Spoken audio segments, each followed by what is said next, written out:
হেই মোৰ মৰমৰ দৰ্শক বন্ধু বান্ধৱীসকল, স্বাগতম মোৰ এই ইউটিউব চেনেল গল্ডেন ড্ৰিমছলৈ। আজি মই এটা খুব সুন্দৰ খুব সাংঘাতিক এটা ভ্লগ বনাবলৈ গৈ আছোঁ। এই ভ্লগটো মোৰ আজি প্ৰথম ভ্লগ, আৰু এই প্ৰথম ভ্লগটো আপোনালোকে চাই থাকক মোৰ লগত। আজি মই এনেকুৱা এটা জেগাত যাম, সেইটো জেগা হ'ল বাহা। আমি বাহা বুলি কওঁ, আৰু তাতে বাহাত গৈ মই হাঁহৰ মাংসৰে এসাঁজ পেট পূৰাই খাম। তো আপোনালোকেও মোৰ লগত চাই থাকক গল্ডেন ড্ৰিমছ। এতিয়া মই গাড়ী ষ্টাৰ্ট কৰিম, গাড়ী ষ্টাৰ্ট কৰি এতিয়া আমি বাহালৈ ৰাওনা হ'ম। এয়া মোৰ লগত মোৰ সাৰথি দুজন বন্ধু আছে। আমি একেলগে ক'ত যাম এতিয়া? বাহা। বাহা। আমি এতিয়া বাহা অভিমুখে ৰাওনা হ'ম। তো লেটছ গ' টু বাহা।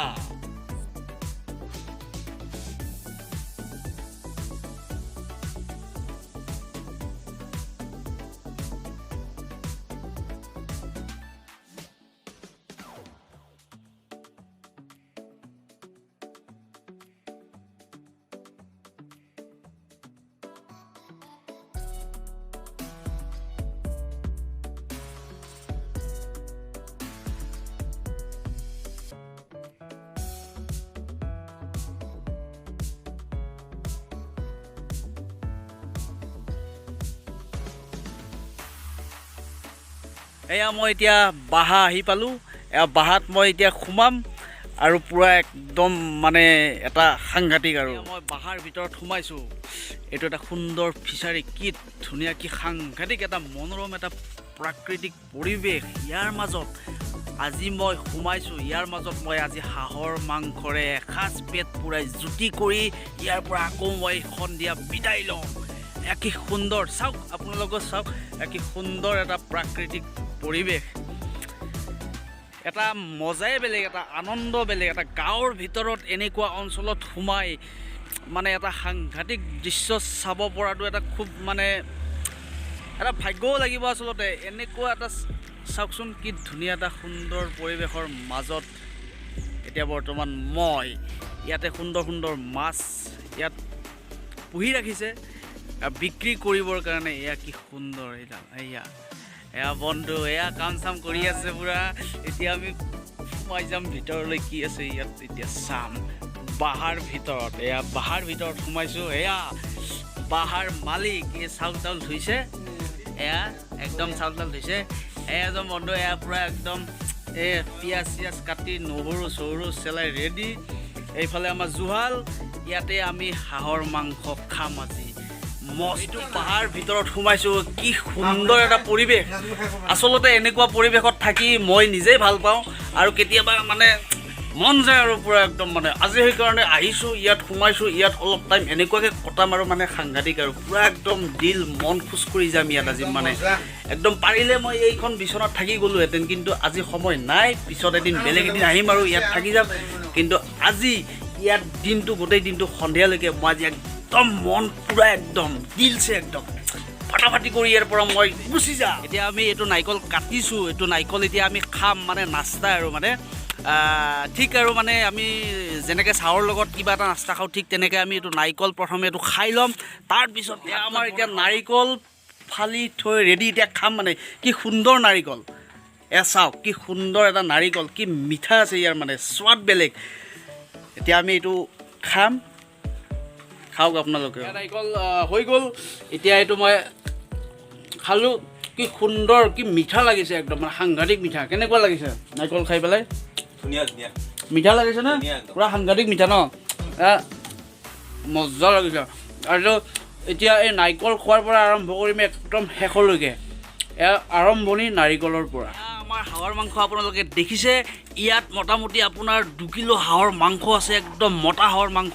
কাৰণ আমি বেছি মানুহ নাই, ইয়াত 4জন মানুহ আছোঁ। আজি সাংঘাতিক খাম। এয়া চানৰাইজৰ মছলা ঢালিছে ইয়াত, পূৰা সানি পিটিকি একদম ঠাম ঠাম কৰিব। লগতে আমি পূৰা একদম জুইত বহাই দিম। এয়া আমাৰ বন্ধুৱে পূৰা ঢালি লৈছে একদম দেই, পূৰা একদম মছলা চছলা সানি পেলাই আজি খুৱাব। আৰু কি সুন্দৰ দেখিয়ে কিবা জিভাৰ পানী পৰি গ'ল এতিয়াই। আৰু বনোৱা হোৱাৰ পিছত কি হ'ব, আপোনালোকৰো যদি জিভাৰ পানী পৰিছে অকণমান কণ্ট্ৰল কৰি ৰাখক বাৰু।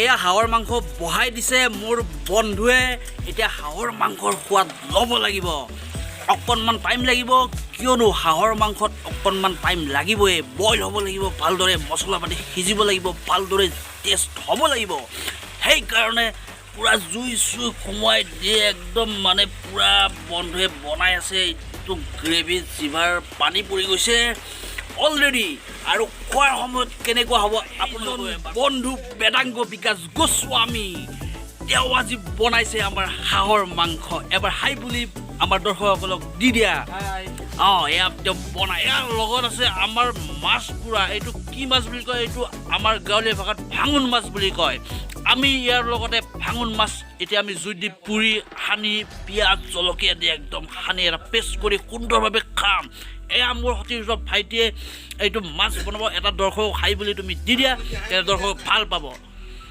হাই বুলি তেওঁ দি দিছে এইটো এতিয়া তেওঁ আইটেমটো বনাব পুৰিব ভালদৰে জ্বালা পিঁয়াজ দি সুন্দৰকৈ পেষ্ট বনাব আমি খাম একদম আজি ফালি আমাৰ মাছ পুৰা পিটিকা হৈ গ'ল অলৰেডি এতিয়া আমি ইয়াক টেষ্ট কৰিম কেনেকুৱা হয় আমি ইয়াক টেষ্ট কৰি আমি খাই একদম চাম আৰু বাৱাল হৈছে এইটো একদম সাংঘাতিক নাস্তা এইটো খাই এটা যি ইণ্টাৰেষ্ট পাম জিভাৰ পানী সকলোৰে পৰিব এইটো মাছ পুৰা আমাৰ গাঁৱলীয়া ভাষাত কয় এইটো মাছ পুৰা ইয়াৰ যিটো পেষ্ট ইয়াৰ জলকীয়া পিঁয়াজ মিঠাতেল গোটেইখিনি দিয়া হৈছে ইয়াৰ এতিয়া আমি জুতি ল'ম এই মাছ পুৰাটোৰ মই এতিয়া জুতি ল'ম আমি সকলোৱে জুতি ল'ম কেনেকুৱা লাগে ইয়াৰ টেষ্টটো একদম মানে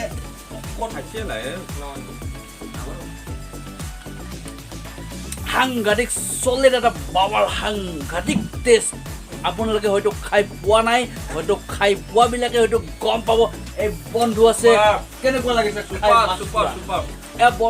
বন্ধু আছে কেনেকুৱা লাগিছে খাই ধুনীয়া একদম এইফালে এজন মোৰ বন্ধু আছে বন্ধু কেনেকুৱা লাগিছে মাছ পুৰা খাই সাংঘাতিক এটা মানে টেষ্ট সোৱাদ আমাৰ গাঁৱলীয়া আইটেম পেষ্ট হয়তো খোৱা মানুহবোৰে গম পাব আৰু নোখোৱাবোৰে একদমেই গম নাপায় একদম আৰু খাম অকণমান ইয়াৰ সোৱাদ যোনে খাই সি জন্মত পাব মাছ পুৰা লগত পিঁয়াজ আৰু জলক এয়া এতিয়া লগতে আমাৰ হাঁহৰ মাংসৰ গ্ৰেভি অলৰেডি আমাৰ হৈ গ'ল এতিয়া আমি এই গ্ৰেভিটোক আমি টেষ্ট কৰিম কেনেকুৱা মোৰ বন্ধু সতীৰ্থই কেনেকুৱা বনাইছে ইয়াক আমি টেষ্ট কৰিম এতিয়া জুতি ল'ম হাঁহৰ মাংসৰ গ্ৰেভি এয়া এতিয়া মই হাঁহৰ মাংসৰ গ্ৰেভিৰ জুতি ল'ব গৈ আছোঁ এতিয়া জুতি ল'ম কেনেকুৱা লাগে মই আপোনালোকক একদম এক্সপ্ৰেছনৰ সৈতে দেখুৱাই দিম মাছ পুৰাটো দেখা নাই একদম চলেট একদম সাংঘাতিক বনাইছে মোৰ বন্ধুৱে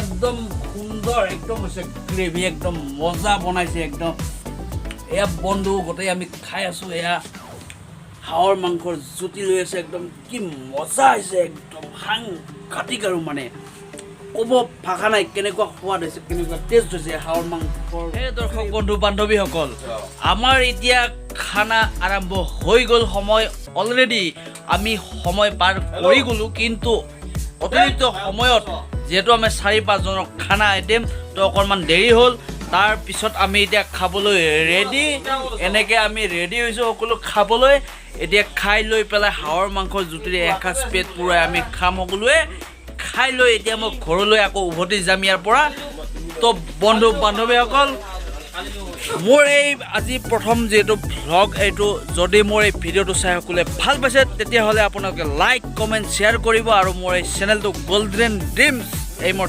চেনেলটো সকলোৱে ছাবস্ক্ৰাইব কৰিব আৰু লগতে কাষত থকা বেল আইকনটো দবাই দিব তেতিয়া মই আকৌ নেক্সট পুনৰ যি ভিডিঅ'সমূহ ইউটিউবত আপলোড কৰিম তেতিয়া আপোনালোকে নটিফিকেশ্যন পাব গতিকে মোক আপোনালোকে সহায় কৰক আৰু আপোনালোকৰ ওপৰত মোৰ বিশ্বাস যিহেতু মোৰ এই গল্ডেন ড্ৰিমছ চেনেলটো আপোনালোকে ছাবস্ক্ৰাইব কৰি মোক আশীৰ্বাদ কৰিব তো এতিয়া শেষ বিদায় সময় তো আকৌ নেক্সট ভিডিঅ'ত মই নেক্সট ছেকেণ্ড ব্লগত আপোনালোকক মই আকৌ লগ পাম ধন্যবাদ জয় আই অসম।